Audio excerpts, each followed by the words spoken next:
सभी उपस्थित गुरुमुख भाई बहनों को सप्रेम जय सच्चिदानंद जी। आप सभी गुरु के प्यारों के हृदय मंदिर में विराजमान श्री परमहंस दयाल जी महाराज जी के पावन श्री चरणार विंदों में इस दासी का श्रद्धा युक्त नमन स्वीकार हो। श्री परमहंस गुरुदेव जी निराकार साकार, जिनकी पद नख ज्योति से आलोकित संसार, परम पुरुष पूरन धनी आनंद घन सुख रूप, सर्वारंभ में पूजिए पावन चरण अनूप। सर्वारंभ में पूजिए श्री सतगुरु चरण अनूप। बोलो जयकारा बोल मेरे श्री गुरु महाराज की जय, बोल साचे दरबार की जय। प्यारे गुरुमुख भाई बहनों, हमारे हृदय सम्राट नयनाभिराम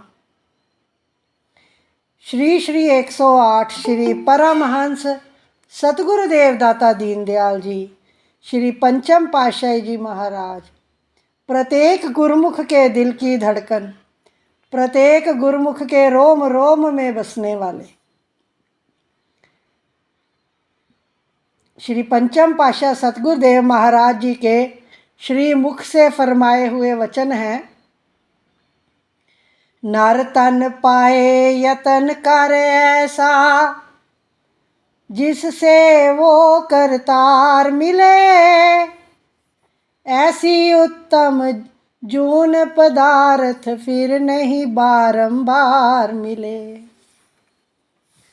पंचम पातशाह सतगुरुदेव महाराज जी अनेक बार इन वचनों को फरमाया करते थे कि इस सुंदर मनुष्य शरीर को पाकर ऐसा यत्न कर लो कि परम पिता परमात्मा की प्राप्ति हो जाए, क्योंकि ये अनमोल जीवन, इतना सुंदर समय, अलौकिक समय, अनमोल समय दोबारा बार बार मिलने का नहीं है। ये अवसर चूक गया तो बहुत दूर जा पड़ेंगे।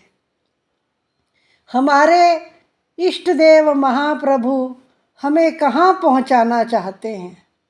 हमें मालिक से मिलाना चाहते हैं, अपने भीतर समो लेना चाहते हैं। जैसे कि समुद्र अपने भीतर नदियों में समा लेता है,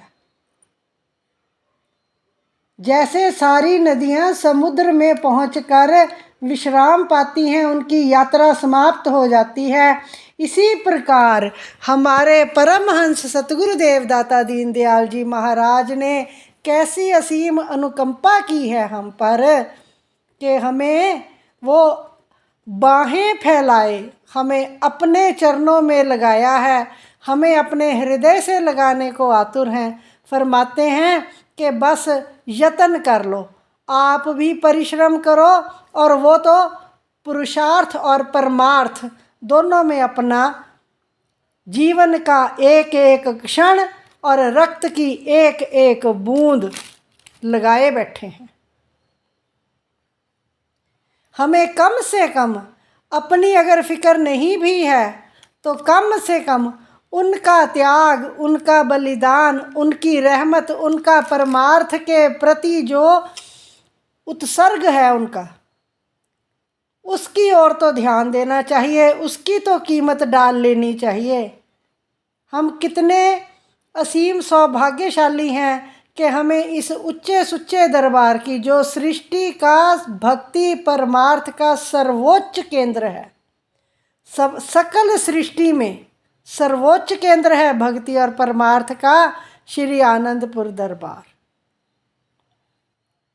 तो प्रत्येक गुरुमुख का यही फर्ज है कि अगर हमें परमार्थ का, रूहानियत का इतना ऊंचा दरबार मिला, इतने ऊंचे इष्ट देव मिले, हमें महाप्रभु साकार रूप में हमें दीदार मिले, उनकी हमें नज़दीकी प्राप्त हुई, उनके सानिध्य में बैठने का सुअवसर मिला, उनकी लीलाओं को निरखने का हमें मौका मिला है,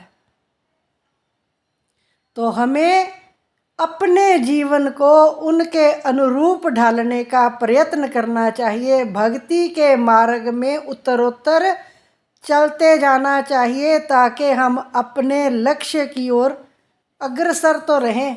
पहुंचना तो बहुत दूर है। जिस स्थान पर हम खड़े हैं, हम अपने भीतर झांक कर देखें कि हम खड़े कहाँ हैं। हम केवल अच्छा दिखना चाहते हैं, हम केवल अच्छा कहलाए जाना चाहते हैं। हम ना तो अच्छा करते हैं, ना तो अच्छा बनने की चाह रखते हैं। बस केवल ये चाहते हैं कि हम अच्छे दिखें और हमें सब अच्छा माने, हमें सही माने, हम ठीक हैं। पर अगर इसके विपरीत हम सबसे पहले अच्छे बनने का प्रयत्न करें, अच्छे बनने के लिए अच्छे कर्म करें, अच्छे कर्म करने के साथ अच्छे कहलाएंगे और अच्छे दिखेंगे भी। हमारा व्यक्तित्व में स्वयं ही हमें जो है दूसरों को आकर्षण दिख जाएगा। अगर हमारा करनी जैसी होगी, हमारा कर्म जैसा होगा।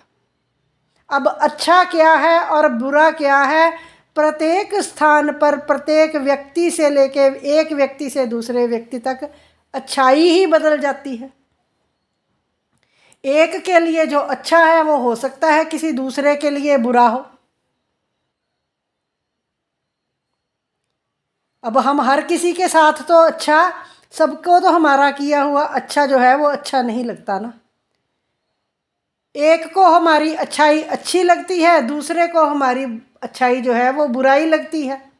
अब ये सब देखने वाले की प्रवृत्ति पर निर्भर करता है कि कोई व्यक्ति कैसी दृष्टि रखता है। किसी की दृष्टि होती है गुणग्राही और किसी की दृष्टि होती है दोष देखने की, छिद्रान्वेषण की। जैसी जैसी जिसकी दृष्टि है वैसी वैसी उसकी सृष्टि है, उसको उसमें वही कुछ दिखाई देगा। हमारा फर्ज है कि हम गुरुदेव की राह पर आगे से आगे बढ़ते जाएं। हमें गुरुदेव ने 5 नियम बतला दिए। प्रातः और सायं की श्री आरती पूजा,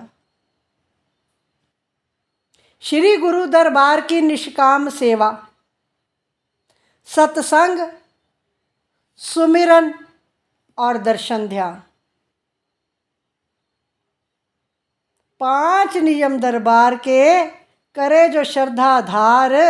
पंचम पातशाह श्री गुरु महाराज जी के वचन हैं कि लोक और परलोक के सतगुर जिम्मेवार। अब जो भी गुरुमुख इन 5 नियमों की परिपालना श्रद्धा से करता है, सतगुर पर विश्वास रख कर करता है, तो गुरुदेव ने हमारा जिम्मा उठाया है। वह लोक और परलोक में हमारे जिम्मेदार हैं, वहाँ भी हमारे साथ खड़े होंगे, हमसे पहले हमारे लिए खड़े होंगे।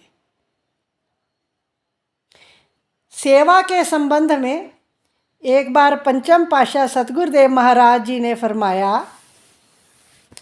कि जो गुरुमुख यहाँ दर्शन हाल में बैठे हैं, दर्शन कर रहे हैं, उन पर हमारी दृष्टि है। वो अपना कल्याण कर रहे हैं, श्री दर्शन कर रहे हैं, सत्संग वचन सुन रहे हैं। अब इन लोगों के अतिरिक्त, इन गुरुमुखों के अतिरिक्त अनेक ऐसे गुरुमुख हैं जिनकी सेवा जोड़ा घर में लगी है। ऐसे गुरुमुख हैं उसी समय में जिनकी सेवा लंगर में लगी है, लंगर बनाने के लिए क्योंकि समय पर गुरुमुखों के लिए इतनी तादाद में संगत वहाँ पहुँचती है तो उनको समय पर लंगर भी मिलता है कि कई गुरुमुखों की सेवा लंगर हाल में लगी है। जो गुरुमुख सतगुर के समक्ष बैठकर, सामने बैठकर दर्शन दीदार कर रहे हैं, सत्संग का लाभ उठा रहे हैं, उनको तो एक लाभ मिल रहा है। पर जो गुरुमुख जोड़ा घर में सेवा कर रहे हैं या कहीं और सेवा कर रहे हैं या लंगर हाल में सेवा कर रहे हैं या जहाँ कहीं इंतज़ाम की ज़रूरत होती है, बस स्टैंड में, कोई कहाँ, श्री दरबार में अनेकों जगह सेवा लगी होती है, तो जो वहाँ सेवा कर रहे हैं उनको इस चीज़ का लाभ कहाँ मिलता है? उनके लिए तो पहले ही लाभ लिखा जाता है उनके हिस्से का लाभ, उनके हिस्से का सेवा का फल सेवा करने से भी पहले लिखा जाता है। ये हमारा जो श्री आनंदपुर दरबार रूहानियत का दरबार है, सृष्टि का सबसे ऊंचा दरबार है, जिसकी सेवा के लिए देवी देवता भी तरसते हैं। वो भी तरसते हैं कि हमें कहीं मनुष्य तन मिले और हम इस दरबार की आकर सेवा करें और हम भी अपनी योनि से छुटकारा पाएं। उनको भी एक जीवन मिला हुआ है, उनका भी एक कार्यकाल है, समय काल है, जीवन काल है। तो इस इतने ऊंचे सूचे दरबार को पाकर अगर हमने अपना कल्याण करने का साधन नहीं किया तो फिर नर तन पाकर हमने क्या फ़ायदा उठाया? मालिक ने कृपा करके हमको मनुष्य का शरीर दे दिया, गुरुदेव ने कृपा करके हमें अपने चरणों के संग मिला लिया। एक साल में 4 बार, 5 बार, 6 बार, जितनी बार भी जाना चाहें दरबार में श्री दर्शनों के लिए कोई मनाही नहीं है। हर 2 महीने के बाद कोई ना कोई त्यौहार आ जाता है, एक त्यौहार के बीच में ही 3-4 त्यौहार आ जाते हैं। कितनी कितनी खुशियाँ और कितनी कितनी अनुकंपाएँ, कितने कितने रहमत के सागर श्री गुरु महाराज जी हमारे ऊपर बरसा रहे हैं। कितने कितने हमें तो उन रहमत के सागर में हमें डुबो भी देते हैं, इतना प्यार देते हैं, इतनी अनुकंपा करते हैं, इतना आशीर्वाद देते हैं। गुरुमुख झोलियाँ भर भर कर लेकर आते हैं। फिर किसी को ये नहीं कहा कि तुम 2 महीने पहले आए थे, अब मत आओ। कितनी कृपा है उनकी। आप 2 महीने के बाद फिर त्यौहार आ जाता है, फिर चले जाओ। फिर अगले 2 महीने में, 2.5 महीने में त्यौहार आ जाता है, प्रयाग धाम चले जाओ। फिर कहीं श्री गुरु महाराज जी वापसी में आते हुए किसी और स्थान पर कृपा करते हैं, गुरुमुख वहाँ भी भागे भागे जाते हैं। कितनी नज़दीकियाँ मिल रही हैं। तो हमने क्या लाभ प्राप्त करना है? क्या भाग भाग के दर्शन करने से सब कुछ प्राप्त हो जाता है? जब तक उनकी आज्ञा का पालन नहीं करेंगे। एक बात ये भी सही है, ऐसे ही हर किसी को श्री गुरु महाराज जी चरणों में नहीं बुलाते। जो नित्य प्रति 5 नियमों की पालना करते हैं ना, उन्हीं को संदेशे आते हैं, उन्हीं पर ये कृपाएं बरसती हैं। जब हम पर इतनी असीम अनुकंपा हो रही है तो हमें इसका लाभ उठाना चाहिए। नर तन ऐसा एक पायदान है जिस पर हम खड़े हैं तो ऊपर 1 कदम ऊपर चढ़ना है, नारायण की स्थिति मिल जाएगी, और 1 पग नीचे उतरे तो नरक है। नर से नरक और नर से नारायण 1 कदम का फासला है। ऊपर चढ़ना है, ऊपर की सीढ़ी पर पांव धरना है, भक्ति का मार्ग है। नीचे उतरना है, 1 पग नीचे उतरना है, तो क्या होगा? नीचे भक्ति से नीचे उतरे तो क्या हो जाएगा? नरकों में जाएंगे, फिर वही 84 लाख योनियां। तो इसलिए भक्ति मार्ग पर अग्रसर होना है नित्य प्रति। अपनी जो हमें गुरुदेव ने ताकत दी है, प्रत्येक मनुष्य को 3 ताकतें मिली हैं मनुष्य तन को पाकर। शरीर की ताकत, मन की ताकत और धन की ताकत।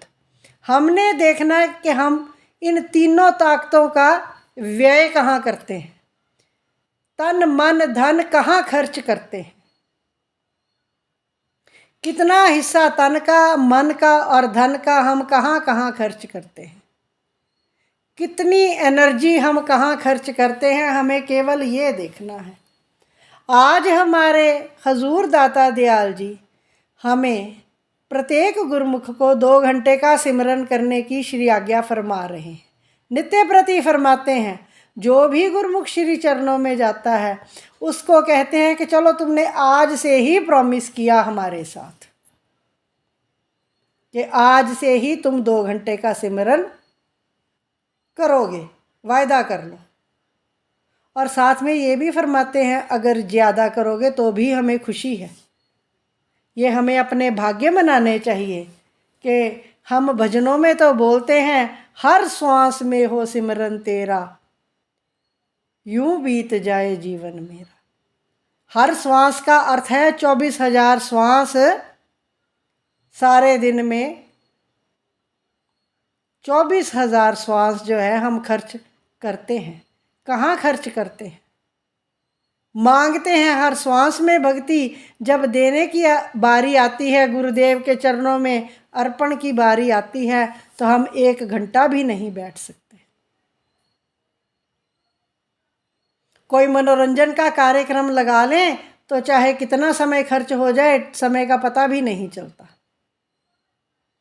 अगर कोई पड़ोसन पास आके बैठ जाए, कोई नातेदार 2 मिनट पास आके बैठ जाए, तो इतनी बातें हो जाएंगी, समय का पता ही नहीं चलेगा। जो 10 मिनट के लिए आया होगा वो 2 घंटे भी बैठ जाएगा, गप्पे मारते समय ख़त्म हो जाता है, पता ही नहीं चलता। पर अगर भजन पर बैठना हो, चौकड़ी लगा के बैठना हो तो घुटने दर्द करते हैं। चेयर पर बैठना हो तो टिका नहीं जाता, कमर सीधी नहीं रहती, सुरती इधर उधर भटकती है। ख्याल कहाँ जाएगा सारा दिन? जो सारे दिन में कमाई की है, भजन के समय बैठने पर ख्याल वहीं जाएगा। तो ख्यालों को पकड़ने के लिए अपनी दृष्टि को, अपने दृष्टिकोण को गुरुदेव की आज्ञा में ढालना है, जो सतगुरुदेव ने वचन फरमाए हैं। जिस समय भी 5 मिनट मिले, 10 मिनट मिले, कोई शब्द पढ़ लो, कोई गुरु महिमा पढ़ लो। भजन सिमरन का समय आधा आधा घंटा करके समय पूरा कर लें। गुरुदेव फरमाते हैं जितना समय भक्ति में खर्च किया जाएगा वो ज़िंदगी है, और जो समय भक्ति के बिना, मालिक के नाम के बिना जो श्वास चला जाए। भजनों में बहुत बार हम बेनतियाँ करते हैं गुरुदेव से कि जो नाम न ले तेरा वो श्वास मिटा दे। मांग तो बहुत ऊंची रखी है हमने, पर मांग पूरी सतगुरु ने दात भी बख्श दी, आज्ञा भी फरमा दी। पहले तो इतनी आज्ञा ही नहीं हुआ करती थी नाम सिमरन की। याद कर लो जो सारे यहाँ पुराने बुजुर्ग बैठे हैं, जब स्वामी जी महाराज जी किसी को उपदेश देते थे, नाम का दात बख्शते थे, तो क्या फरमाते थे? याद करो सारे, सबको याद होगा। गुरुदेव फरमाते थे कि 15 मिनट सवेरे ज़रूर बैठना है, 15 मिनट शाम को ज़रूर बैठना है। वो भजन पर बैठने की आदत बनाया करते थे। बचपन में हमें नाम मिला हुआ है, बचपन से। अगर उस समय 15 मिनट की भी रूटीन बनाई होती तो आज गुरुदेव जो 2 घंटे का समय फरमाते हैं, 2 घंटे बैठने में भी कोई तकलीफ़ ना होती।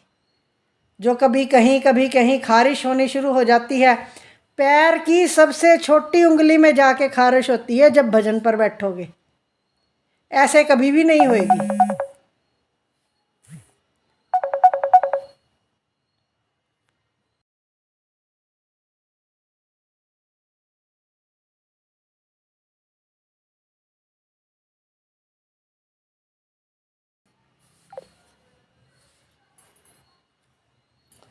तो हमें कोशिश हर वक्त यही करनी है कि हमारी सुरती जो है वो सतगुरु के नाम सिमरन में लगी रहे। हर वक्त जब ध्यान जरा सा भी 5 मिनट भी मिले, अगर नाम का जाप श्वासों से नहीं तो मुख से बोलकर कर लिया जाए तो ध्यान उधर चला जाता है। हमें कोशिश ये करनी है कि हम गुरुदेव की आज्ञा पर चलकर अपने जीवन को सकारत करें और गुरुदेव की प्रसन्नता प्राप्त करें, मनुष्य जन्म का लक्ष्य प्राप्त करें। बोलो जयकारा बोल मेरे श्री गुरु महाराज की जय।